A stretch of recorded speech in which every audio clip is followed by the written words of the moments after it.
Solo vine a llamar por teléfono. Una tarde de lluvias primaverales, cuando viajaba sola hacia Barcelona conduciendo un coche alquilado, María de la Luz Cervantes sufrió una avería en el desierto de los Monegros. Era una mexicana de 27 años, bonita y seria, que años antes había tenido un cierto nombre como artista de variedades. Estaba casada con un prestidigitador de salón, con quien iba a reunirse aquel día después de visitar a unos parientes en Zaragoza. Al cabo de una hora de dos señas desesperadas a los automóviles y camiones de carga que pasaban raudos de una tormenta, el conductor de un autobús destartalado se compadeció de ella. Le advirtió, eso sí, que no iba muy lejos. «No importa», dijo María, «lo único que necesito es un teléfono». Era cierto, y solo lo necesitaba para prevenir a su marido de que ya no llegaría antes de las 7 de la noche. Parecía un pajarito ensopado, con un abrigo de estudiante y los zapatos de playa en abril, y estaba tan aturdida por el percance que olvidó llevarse las llaves del automóvil. Una mujer que viajaba junto al conductor, de aspecto militar, pero de maneras dulces, le dio una toalla y una manta, y le hizo un sitio a su lado. Después de secarse a medias, María se asentó, se envolvió en la manta y trató de encender un cigarrillo, pero los fósforos estaban mojados. La vecina del asiento le dio fuego y le pidió un cigarrillo de los pocos que le quedaban secos. Mientras fumaban, María cedió a las ansias de desahogarse y su voz resonó más que la lluvia o el troqueteo del autobús. La mujer lo interrumpió con el índice en los labios. «Están dormidas», murmuró. María miró por encima del hombro y vio que el autobús estaba ocupado por mujeres de edades inciertas y condiciones distintas, que dormían arropadas con mantas iguales a la suya. Contagiada por su placidez, María se enroscó en el asiento y se abandonó al rumor de la lluvia. Cuando se despertó, era de noche y el aguacero se había disuelto en un sereno helado. No tenía la menor idea de cuánto tiempo había dormido y en qué lugar del mundo se encontraba. Su vecina de asiento tenía una actitud de alerta. «¿Dónde estamos?», le preguntó María. «Hemos llegado», contestó la mujer. El autobús estaba entrando en el patio empedrado de un edificio enorme y sombrío que parecía un viejo convento en un bosque de árboles colosales. Las pasajeras, alumbradas apenas por un farol del patio, permanecieron inmóviles hasta que la mujer de aspecto militar las hizo descender con un sistema de órdenes primarias, como en un parvulario. Todas eran mayores y se movían con tal parsimonía que parecían imágenes de un sueño. María, la última en descender, pensó que eran monjas. Lo pensó menos cuando vio a varias mujeres de uniforme que las recibieron a la puerta del autobús y que les cubrían la cabeza con las mantas para que no se mojaran. Y las ponían en fila india, dirigiéndolas sin hablarles, con palmadas rítmicas y perentorias. Después de despedirse de su vecina de asiento, María quiso devolver la manta, pero ella le dijo que se cubriera la cabeza para atravesar el patio y la devolviera en la portería. «¿Habrá un teléfono?», le preguntó María.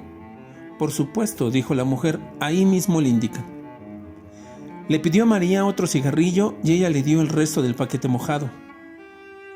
«En el camino se secan», le dijo la mujer. La mujer le hizo un adiós con la mano desde el estribo y casi le gritó: «Buena suerte». El autobús arrancó sin darle tiempo a más. María empezó a correr hacia la entrada del edificio. Una guardiana trató de detenerla con una palmada enérgica, pero tuvo que apelar a un grito imperioso. «¡Alto, he dicho!». María miró por debajo de la manta y vio unos ojos de hielo y un índice inapelable, que le indicó la fila. Obedeció. Ya en el zaguán del edificio, se separó del grupo y preguntó al portero dónde había un teléfono. Una de las guardianas la hizo volver a la fila con palmaditas en la espalda, mientras le decía con modos dulces: Por aquí, guapa, por aquí hay un teléfono. María siguió con las otras mujeres por un corredor tenebroso y al final entró en un dormitorio colectivo donde las guardianas recogieron las cobijas y empezaron a repartir las camas. Una mujer distinta, que a María le pareció más humana y de jerarquía más alta, recorrió la fila comparando una lista con los nombres que las recién llegadas tenían escritos en un cartón cosido en el corpiño. Cuando llegó frente a María se sorprendió que no llevara su identificación. «Es que yo solo vine a llamar por teléfono», le dijo María. Le explicó a toda prisa que su automóvil se había descompuesto en la carretera. El marido, que era mago de fiestas, estaba esperándola en Barcelona para cumplir 3 compromisos hasta la medianoche y quería avisarle de que no estaría a tiempo para acompañarlo. Iban a ser las 7. Él debía salir de la casa dentro de 10 minutos y ella temía que cancelara todo por su demora. La guardiana pareció escucharla con atención. «¿Cómo te llamas?», le preguntó. «María», le dijo su nombre, con un suspiro de alivio. Pero la mujer no lo encontró después de repasar la lista de varias veces. Se lo preguntó alarmada a una guardiana y ésta, sin nada que decir, se encogió de hombros. «Es que yo solo vine a hablar por teléfono», dijo María. «De acuerdo, maja», le dijo la superiora, llevándola hacia su cama con una dulzura demasiado sostenible para ser real. «Si te portas bien podrás hablar por teléfono con quien quieras, pero ahora no, mañana». Algo sucedió entonces en la mente de María que le hizo entender por qué las mujeres del autobús se movían como en el fondo de un acuario. En realidad estaban apaciguadas con sedantes, ya que el palacio en sombras con gruesos muros de cantería y escaleras heladas era en realidad un hospital de enfermas mentales. Asustada escapó corriendo del dormitorio y antes de llegar al portón, una guardiana gigantesca con un mameluco de mecánico la atrapó de un zarpazo y la inmovilizó en el suelo con una llave maestra. María la miró de través paralizada por el terror. «Por el amor de Dios», dijo, «le juro por mi madre muerta que solo vine a hablar por teléfono». Le bastó con verle la cara para saber que no había súplica posible ante aquella energúmena de mameluco a quien le llamaban Herculina por su fuerza descomunal. Era la encargada de los casos difíciles y 2 reclusas habían muerto estranguladas con su brazo de oso polar, adiestrado en el arte de matar por descuido. El primer caso se resolvió como un accidente comprobado. El segundo fue menos claro. Y Herculina fue amonestada y advertida de que la próxima vez sería investigada a fondo. La versión corriente era que aquella oveja descarriada de una familia de apellidos grandes tenía una turbia carrera de accidentes dudosos en varios manicomios de España. Para que María durmiera la primera noche, tuvieron que inyectarle un somnífero. Antes de amanecer, cuando la despertaron las ansias de fumar, estaba amarrada por las muñecas y los tobillos en las barras de la cama. Nadie acudió a sus gritos. Por la mañana, mientras el marido no encontraba en Barcelona ninguna pista de su paradero, tuvieron que llevarla a la enfermería, pues la encontraron sin sentido en un pantano de sus propias miserias. No supo cuánto tiempo había pasado cuando volvió en sí. Pero entonces el mundo era un remanso de amor, y estaba frente a su cama un anciano monumental, con una andadura de pantiagudo y una sonrisa sedante, que con 2 pases maestros le devolvió la dicha de vivir. Era el director del sanatorio. Antes de decirle nada, sin saludarlo siquiera, María le pidió un cigarrillo. Él se lo dio encendido y le regaló el paquete casi lleno. María no pudo reprimir el llanto. «Aprovecha ahora para llorar cuanto quieras», le dijo el médico, con voz adormecedora. «No hay mejor remedio que las lágrimas». María se desahogó sin pudor, como nunca logró hacerlo con sus amantes casuales en tedios después del amor. Mientras la oía, el médico la peinaba con los dedos. Le arreglaba la almohada para respirar mejor. La guiaba por el laberinto de su incertidumbre con una sabiduría y una dulzura que ella no había soñado jamás. Era por primera vez en su vida el prodigio de ser comprendida por un hombre que la escuchaba con toda el alma sin esperar la recompensa de acostarse con ella. Al cabo de una hora larga, desahogada a fondo, le pidió autorización para hablarle por teléfono a su marido. El médico se incorporó con toda la majestad de su rango. «Todavía no, reina», le dijo, dándole en la mejilla la palmadita más tierna que había sentido nunca. «Todo se hará a su tiempo». Le hizo desde la puerta una bendición episcopal y desapareció para siempre. «Confía en mí», le dijo. Esa misma tarde, María fue inscrita en el asilo con un número de serie y con un comentario superficial sobre el enigma de su procedencia y las dudas sobre su identidad. Al margen quedó una calificación escrita de puño y letra del director: agitada. Tal como María lo había previsto, el marido salió de su modesto apartamento del barrio de Horta con media hora de retraso para cumplir los 3 compromisos. Era la primera vez que ella no llegaba a tiempo en casi 2 años de unión libre bien concertada. Y él entendió el retraso por la ferocidad de las lluvias que asolaron la provincia aquel fin de semana. Antes de salir, dejó un mensaje clavado en la puerta con el itinerario de la noche. En la primera fiesta, con todos los niños disfrazados de canguro, prescindió del truco estelar de los peces invisibles porque no podía hacerlo sin la ayuda de ella.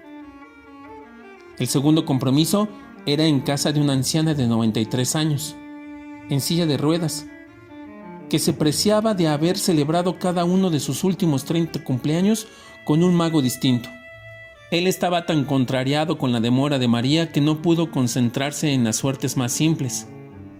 El tercer compromiso era el de todas las noches en un café concierto de las Ramblas, donde actuó sin inspiración para un grupo de turistas franceses que no pudieron creer lo que veían, porque se negaban a creer en la magia.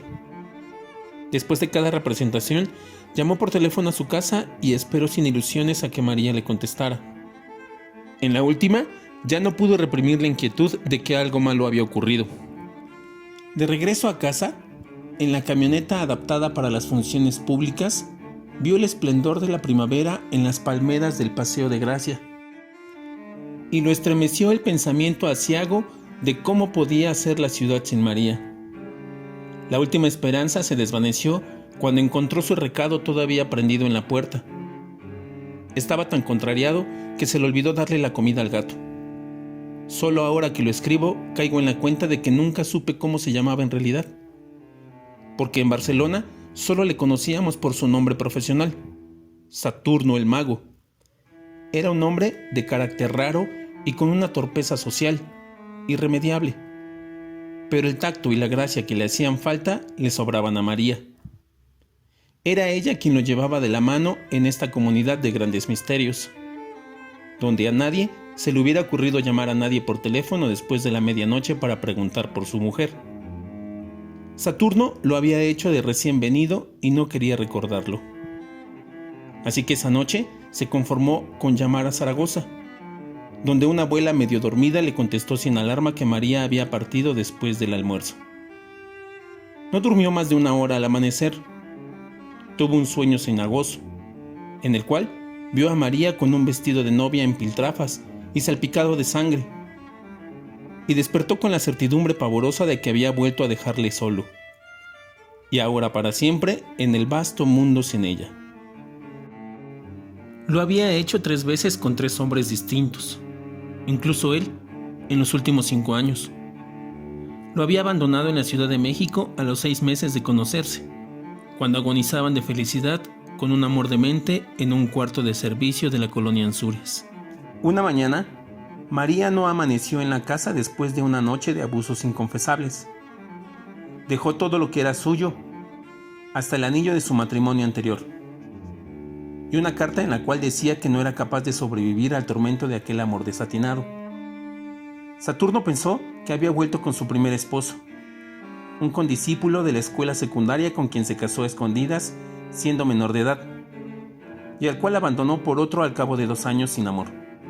Pero no, había vuelto a casa de sus padres y allí fue Saturno a buscarla a cualquier precio.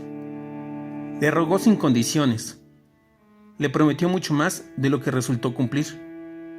pero tropezó con una determinación invencible. Hay amores cortos y hay amores largos, le dijo ella, y concluyó sin misericordia. Este fue corto. Él se rindió ante su rigor. Sin embargo, una madrugada de Todos los Santos, al volver a su cuarto de huérfano, después de casi un año de olvido, la encontró dormida en el sofá de la sala con la corona de azares y la larga cola de espuma de las novias vírgenes. María le contó la verdad.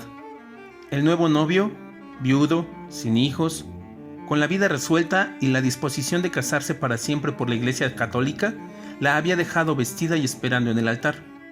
Sus padres decidieron hacer la fiesta de todos modos. Ella siguió el juego, bailó, cantó con los mariachis, se pasó de tragos y en un terrible estado de remordimientos tardíos se fue a la medianoche a buscar a Saturno. No estaba en casa, pero encontró las llaves en la maceta de flores del corredor donde las escondieron siempre. Esta vez fue ella quien se le rindió sin condiciones. ¿Y ahora hasta cuándo?, le preguntó él. Ella le contestó con un verso de Vinicius de Moraes. El amor es eterno mientras dura. 2 años después, seguía siendo eterno. María pareció madurar. Renunció a sus sueños de actriz y se consagró a él, tanto en el oficio como en la cama. A finales del año anterior, habían asistido a un congreso de magos en Perpignan, y de regreso conocieron Barcelona. Les gustó tanto que llevaban 8 meses aquí, y les iba tan bien que habían comprado un apartamento en el muy catalán barrio de Horta. Ruidoso y sin portero, pero con espacio de sobra para 5 hijos. Había sido la felicidad posible. Hasta el fin de semana en que ella alquiló un automóvil y se fue a visitar a sus parientes de Zaragoza con la promesa de volver a las 7 de la noche del día lunes. Al amanecer del jueves, todavía no había dado señales de vida. El lunes de la semana siguiente, la compañía de seguros del automóvil alquilado llamó por teléfono a casa para preguntar por María. No sé nada, dijo Saturno. Búsquenla en Zaragoza. Colgó. Una semana después, un policía civil fue a su casa con la noticia de que habían hallado el automóvil en los puros huesos, en un atajo cerca de Cádiz, a 900 kilómetros del lugar donde María lo abandonó. El agente quería saber si ella tenía más detalles del robo. Saturno estaba dándole de comer al gato y apenas se lo miró para decirle sin más vueltas que no perdiera el tiempo, pues su mujer se había fugado de la casa y él no sabía con quién ni para dónde. Era tal su convicción que el agente se sintió incómodo y le pidió perdón por sus preguntas. El caso se declaró cerrado. El recelo de que María pudiera irse otra vez había asaltado a Saturno por Pascua Florida, en Cadaqués, a donde Rosa Regás los había invitado a navegar en vela. Estábamos en el Marítim, el populoso y sórdido bar de la Gauche Divine, en el crepúsculo del franquismo. Alrededor de una de aquellas mesas de hierro con sillas de hierro, donde solo cabíamos 6 a duras penas, y nos sentábamos 20. Después de agotar la segunda cajetilla de cigarrillos de la jornada, María se encontró sin fósforos. Un brazo escuálido de vellos viriles, con una esclava de bronce romano, se abrió paso entre el tumulto de la mesa y le dio fuego. Ella lo agradeció sin mirar a quién, pero Saturno el mago lo vio. Era un adolescente óseo y lampiño, de una palidez de muerto y una cola de caballo muy negra que le daba a la cintura. Los cristales del bar soportaban apenas la furia de la tramontana de primavera, pero él iba vestido con una especie de pijama callejera de algodón crudo y las albarcas de labrador. No volvieron a verlo hasta finales del otoño en un hostal de mariscos de la Barceloneta, con el mismo conjunto de zaraza ordinaria y una larga treza en vez de cola de caballo. Los saludó a ambos como a viejos amigos, y por el modo como besó a María, y por el modo como ella le respondió, a Saturno le fulminó la sospecha de que habían estado viéndose a escondidas. Días después, encontró por casualidad un nombre nuevo y un número de teléfono escritos por María en el directorio doméstico, y en la inclemente lucidez de los celos le reveló de quién eran. El puntuario social de intruso acabó de rematarlo. 22 años, hijo único de ricos, decorador de vitrinas de moda, con una fama fácil de bisexual y un prestigio bien fundado como consolador de alquiler de señoras casadas. Pero logró sobreponerse hasta la noche en que María no volvió a casa. Entonces empezó a llamarlo por teléfono todos los días.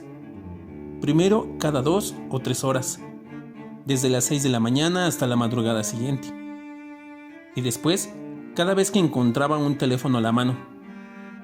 El hecho de que nadie contestara aumentaba su martirio. Al cuarto día le contestó una andaluza que solo iba a hacer la limpieza. El señorito se ha ido, le dijo, con suficiente vaguedad para enloquecerlo.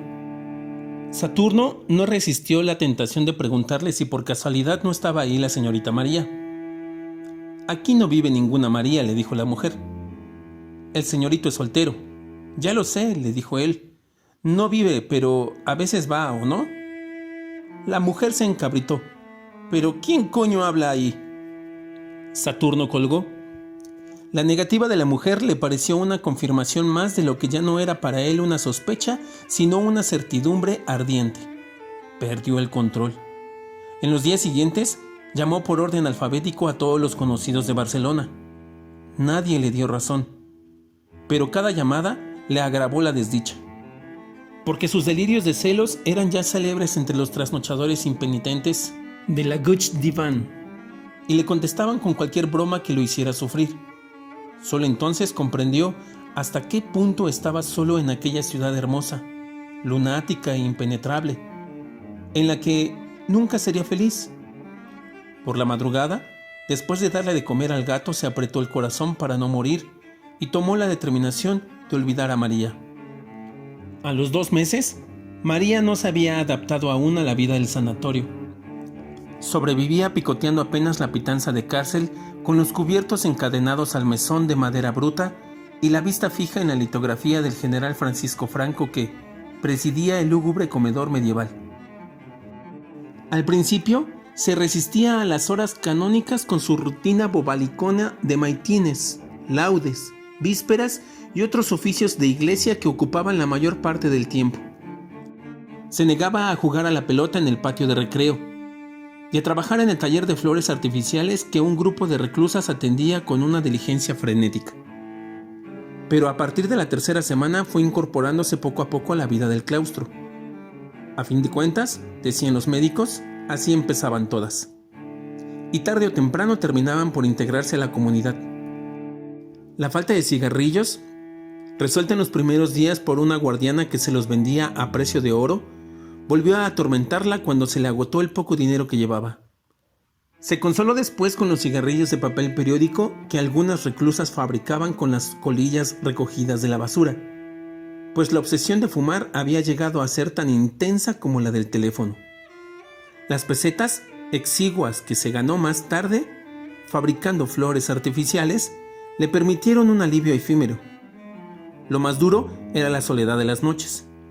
Muchas reclusas permanecían despiertas en la penumbra, como ella, pero sin atreverse a nada, pues la guardiana nocturna velaba también el portón cerrado con cadena y candado. Una noche, sin embargo, abrumada por la pesadumbre, María preguntó con voz suficiente para que la oyera su vecina de cama: ¿Dónde estamos? La voz grave y lúcida de la vecina le contestó: en los profundos infiernos. Dicen que esta es tierra de moros, dijo otra voz distante que sonó en el ámbito del dormitorio. Y debe ser cierto, porque en verano, cuando hay luna, se oyen a los perros ladrándole a la mar. Se oyó la cadena en las argollas como una ancla de galeón, y la puerta se abrió. Se cancerbera, el único ser que parecía vivo en el silencio instantáneo, empezó a pasearse de un extremo al otro del dormitorio. María se sobrecogió y solo ella sabía por qué. Desde su primera semana en el sanatorio, la vigilante nocturna le había propuesto sin rodeos que durmiera con ella en el cuarto del guardia. Empezó con un tono de negocio concreto: trueque de amor por cigarrillos, por chocolates, por lo que fuera. Tendrás todo, le decía trémula. Serás la reina. Ante el rechazo de María, la guardiana cambió de método. Le dejaba papelitos de amor debajo de la almohada, en los bolsillos de la bata, en los sitios menos pensados. Eran mensajes de un apremiado desgarrador capaz de estremecer a las mismas piedras. Hacía más de un mes que parecía resignada a la derrota.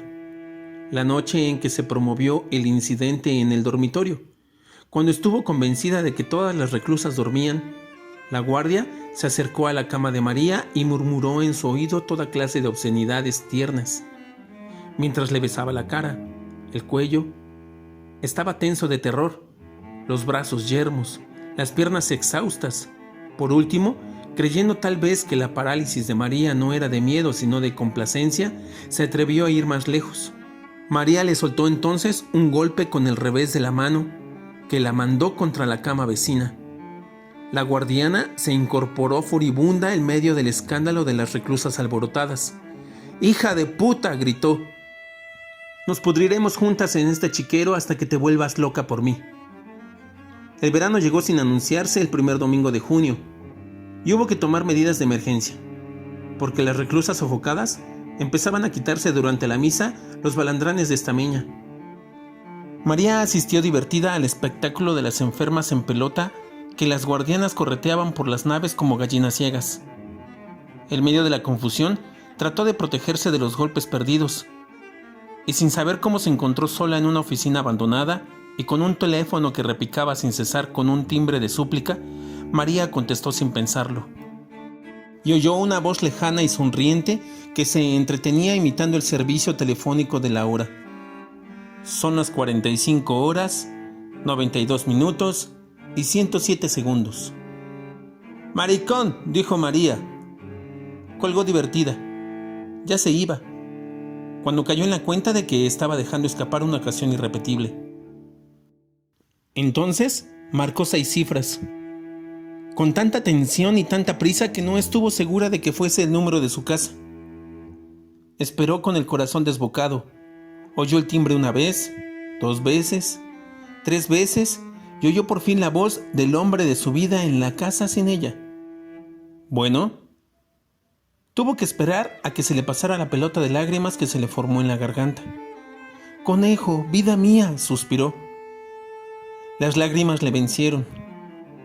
Al otro lado de la línea hubo un breve silencio de espanto, y una voz enardecida por los celos escupió la palabra «puta» y colgó en seco.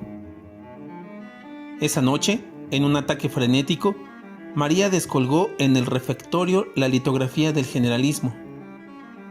La arrojó con todas sus fuerzas contra el vitral del jardín y se derrumbó bañada en sangre. Aún le sobró rabia para enfrentarse a golpes con los guardianes que trataban de someterla. Sin lograrlo, harta que vio a Herculina plantada en el vano de la puerta, con los brazos cruzados mirándola, se rindió.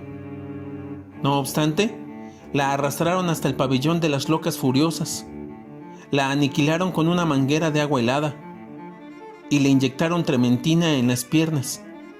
Impedida para caminar por la inflamación provocada, María se dio cuenta de que no había nada en el mundo que no fuera capaz de hacer por escapar de aquel infierno.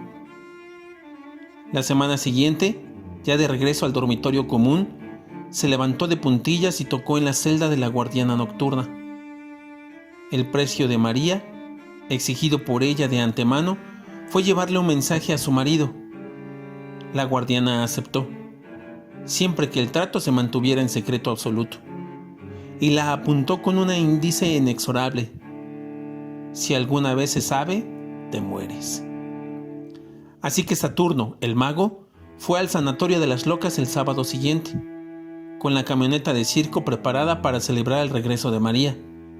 El director en persona lo recibió en su oficina, tan limpia y ordenada como un barco de guerra, y le hizo un informe afectuoso sobre el estado de su esposa. Nadie sabía de dónde llegó, ni cómo, ni cuándo, pues el primer dato de su ingreso era en el registro oficial dictado por él cuando la entrevistó. Una investigación iniciada ese mismo día no había concluido nada. En todo caso, lo que más intrigaba al director era cómo supo Saturno el paradero de su esposa. Saturno protegió a la guardiana. «Me lo informó la compañía de seguros del coche», dijo. El director asintió complacido. No sé cómo hacen los seguros para saberlo todo. Le dio una ojeada al expediente que tenía sobre su escritorio de aceta y concluyó: lo único cierto es la gravedad de su estado.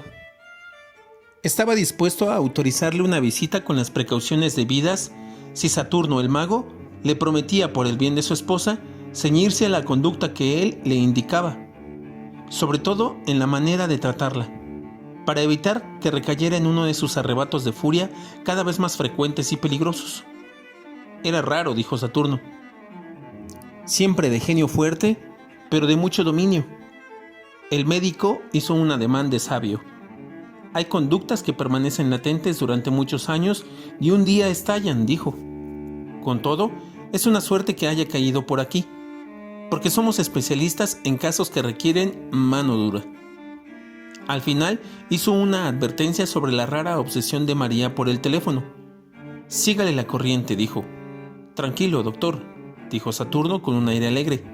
Es mi especialidad. La sala de visitas, mezcla de cárcel y confesionario, era un antiguo locutorio del convento. La entrada de Saturno no fue la explosión de júbilo que ambos hubieran podido esperar. María estaba de pie en el centro del salón, junto a una mesita con 2 sillas y un florero sin flores. Era evidente que estaba lista para irse, con su lamentable abrigo color fresa y unos zapatos sórdidos que le habían dado de caridad. En un rincón casi invisible estaba Herculina con los brazos cruzados. María no se movió al ver entrar al esposo ni asomó emoción alguna en la cara, todavía salpicada por los estragos del vitral. Se dieron un beso de rutina. ¿Cómo te sientes?, le preguntó él. Feliz de que al fin hayas venido, conejo, dijo ella. Esto ha sido la muerte. No tuvieron tiempo de sentarse. Ahogándose en lágrimas, María le contó las miserias del claustro, la barbarie de las guardianas, la comida de perros, las noches interminables sin cerrar los ojos por el terror. Ya no sé cuántos días llevo aquí, o meses, o años, pero sé que cada uno ha sido peor que el otro, dijo, y suspiró con el alma. Creo que nunca volveré a ser la misma. Ahora todo eso pasó, dijo él, acariciándole con la yema de los dedos las cicatrices recientes de la cara. Yo seguiré viniendo todos los sábados, y más si el director me lo permite. Ya verás que todo va a salir muy bien. Ella fijó en los ojos de él sus ojos aterrados. Saturno intentó sus artes de salón.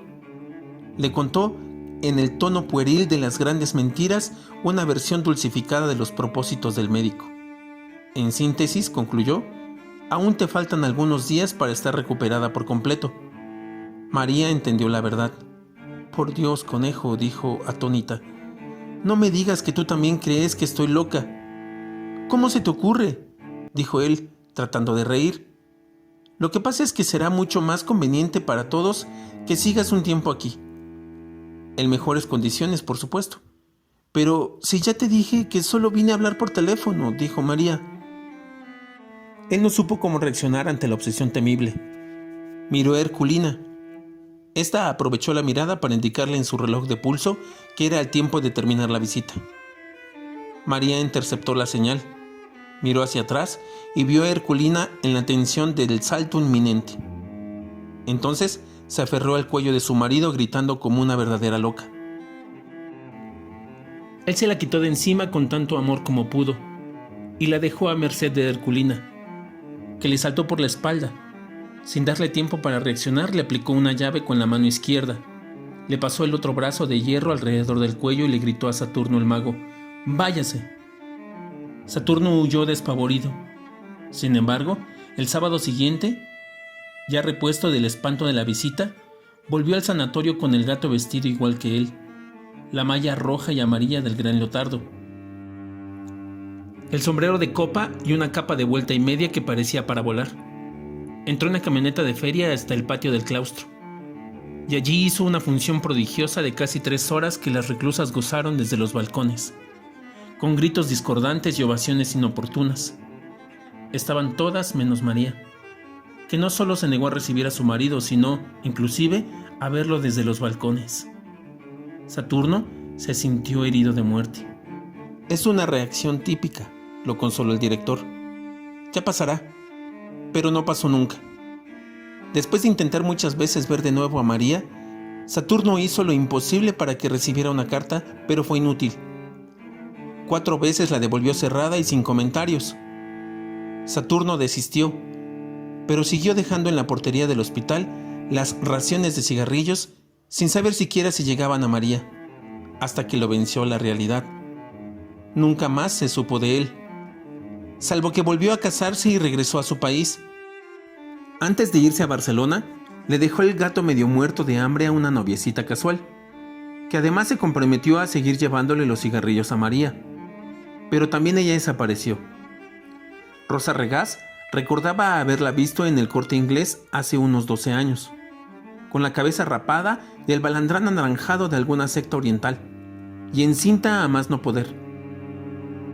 Ella le contó que había seguido llevándole los cigarrillos a María, siempre que pudo, hasta un día en que solo encontró los escombros del hospital, demolido como un mal recuerdo de aquellos tiempos ingratos. María le pareció muy lúcida la última vez que la vio, un poco pasada de peso y contenta con la paz del claustro.